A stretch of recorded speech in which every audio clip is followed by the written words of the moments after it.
Welcome back to r/neighbors from hell, where people share stories about their crazy neighbors. And if you're new to my channel, please don't forget to subscribe to join our amazing community. And without any further ado, let's dive right into the stories. The next one is titled, "There is no finer revenge than that which other people's kids inflict on your enemy." I'm not quite sure if my parents are consciously enacting revenge here or if it's just a coincidence, but it's been going on for almost 2 decades and it is remarkably effective. This story starts out in 1996 when I was about 8 and my family had just moved into our new house. My great-grandmother had died and we had inherited half of her house and the land it was built on. Bought the other half from my great-uncle and tore the house down and built a duplex on it. The front of the house was directly at the pavement, but there was a small back garden directly adjacent to my great-uncle's property. Since there was no way for us to run into the road,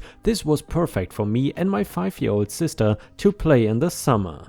Alas, my great-aunt was not too happy about the whole thing. She had lost half of her vegetable garden in the whole deal, and there was now a fence between the two properties, so she had to take the long way around to get to our street. Their house is on a cul-de-sac, so this added about a mile to any trip she took in that direction. She had also just retired, so she had nothing to do and was in general a mean woman. So whenever we played in the garden, she would come out and complain about the noise. I don't remember us being particularly noisy, but hey, we were little kids. However, it got to a point where we couldn't even sit in the garden reading and occasionally talking without her shushing us. My parents tried talking to her, but she was bad-mouthing us to other neighbors and taking all the fun out of playing in the garden for us. So we eventually started either staying in or going to the playground a block away. This is where the house being a duplex comes into play. We lived in one half of the building while renting out the other half. All the tenants were US soldiers from one of the nearby army bases, as well as their families. For reference, this story takes place in Germany. Usually nice people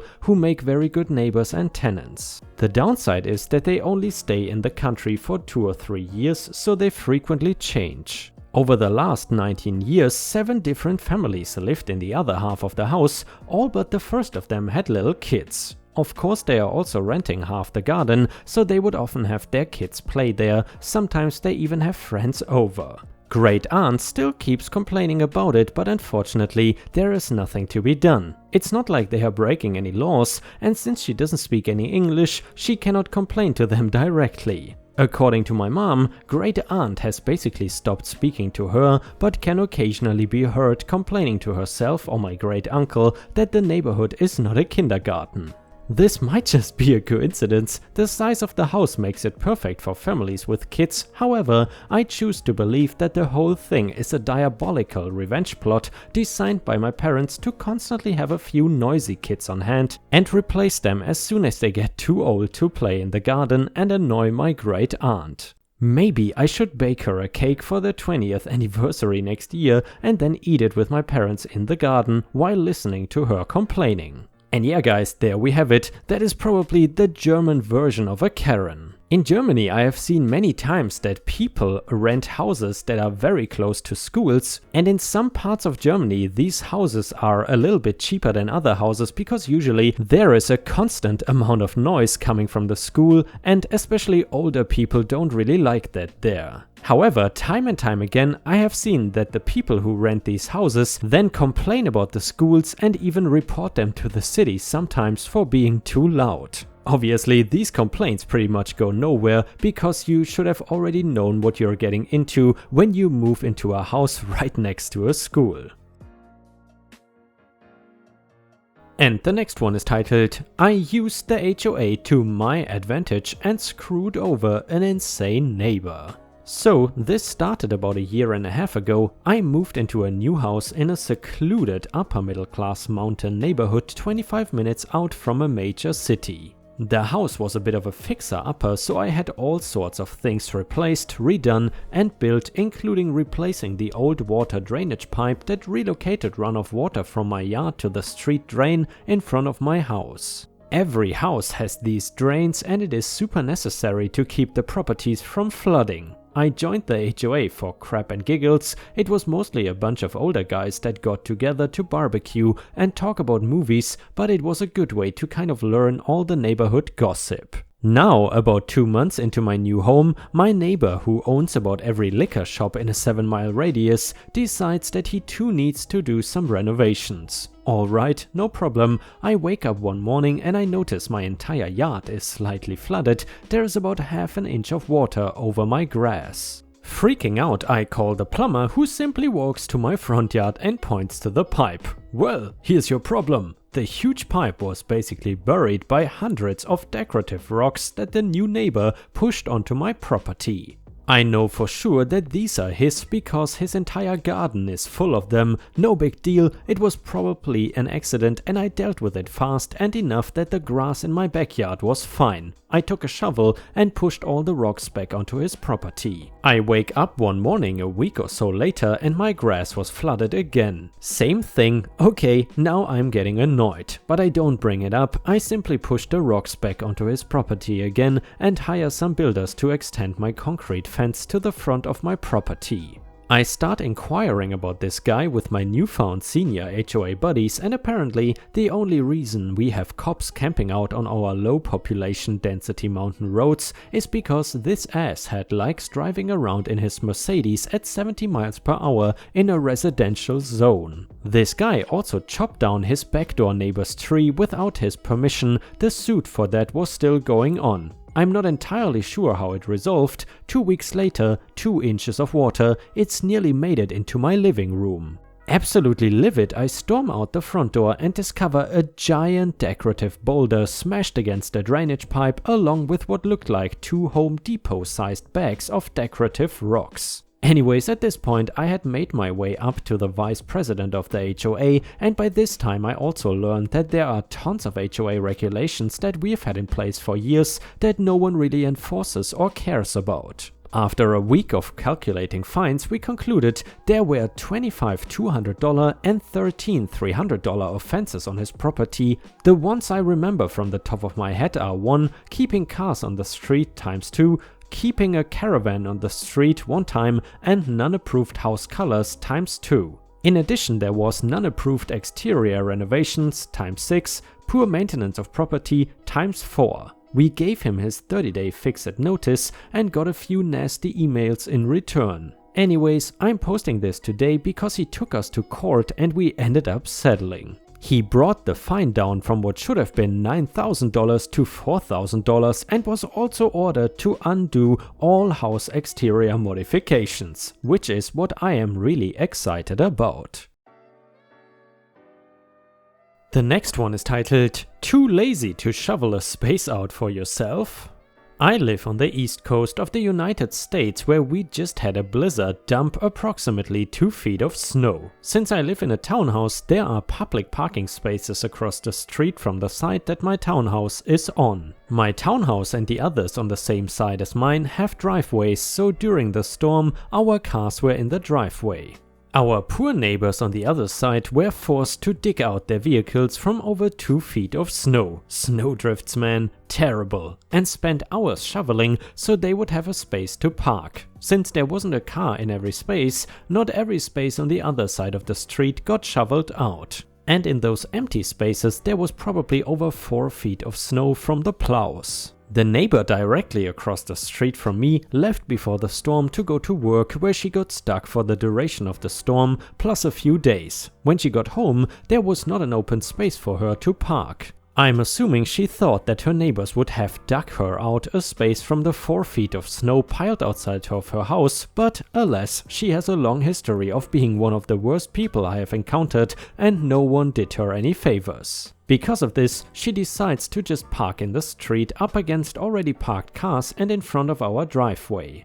Long story short, we asked her to move. She said she would if someone shoveled her a spot. We called the police. The officer said that the cars she blocked in were okay with it and that she would be gone before we had to pull out of the driveway. Of course, this officer didn't think that maybe everyone else having to get past her car on my street would have a problem, but whatever. He was busy, he didn't have time to deal with a silly neighbor dispute. Cut to yesterday, there are plenty of spaces now that the Homeowners Association arranged for a private company to come out with a bobcat. The spot in front of her house is open, she has parked her van there, I look around, I take my water bottle out of my car, I walk across the street, I pour it all around her van. Today there is a nice ice patch for her to walk on while she gets in her vehicle.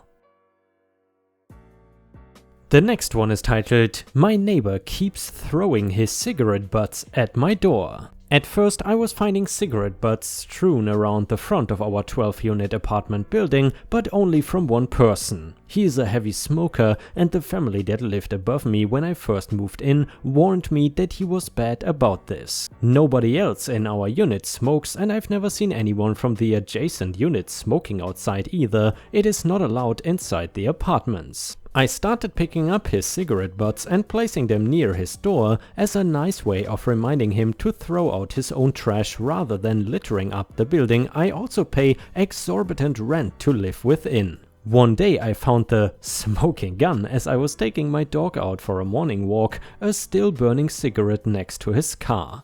I flicked it at his door as I was on a time crunch before work, and he just so happened to open the door seconds later. I was the only one in proximity, so one could put two and two together. He was giving me a dirty look as I pulled out of my parking spot. Cut to yesterday, I find all the cigarette butts I had tossed from the night before strewn around my door. Ah, okay, so it is other people's responsibility to clean up your crap. Well, I was not about to play that game, so I contacted the apartment office to let them know what was going on. And they informed me that they would post a note to his door warning him to either buy an ashtray for outside or to throw them away lest he be hit with a lease violation. I think those are around $75. I get home from my fourth consecutive 12-hour workday in a rolling metal box in direct Texas sunlight to find the butts once again littering my doorway, as well as a freshly smoked one with the ash still on it. I shrugged, went inside, sprayed all the butts down with aerosol cooking oil and put them back outside in an old pile of bird poo from a nest that was knocked down over his door. When he picks them up, he's going to wonder what vile substance just coated his hand. I went ahead and sent a follow-up message to the office to let them know this was escalating and that I would rather they confront him than myself. So now that fool is going to get a greasy hand and a rent hike. The first one is titled, "A Recipe for Penultimate Petty Revenge." Okay, so this happened a few years ago when I lived in an apartment in a historic brownstone building. It had businesses on bottom and apartments on top. I had the front apartment. A nice single girl had the rear apartment and a couple of dirtbags owned the middle apartment. Missouri tends to get damned sweltering in the summer, not hot. Hot does not really describe the heat Missouri can bring. If you have ever been walking down the street and thought to yourself, you know, I should have deodorized my balls today, then you can comprehend how damn hot it gets. I would leave my apartment windows open to keep the place somewhat less miserable. All the neighbors did the same. However, dirtbag neighbors had this long-haired white cat. The cat was nice enough, but it had a bad habit of climbing out the window of dirtbag's place, climb into my place and piss absolutely everywhere. I returned dirtbag's cat a couple of times and even told the landlord, who did what landlords do, which is F all. So it went on for about a month until I had the idea for my revenge.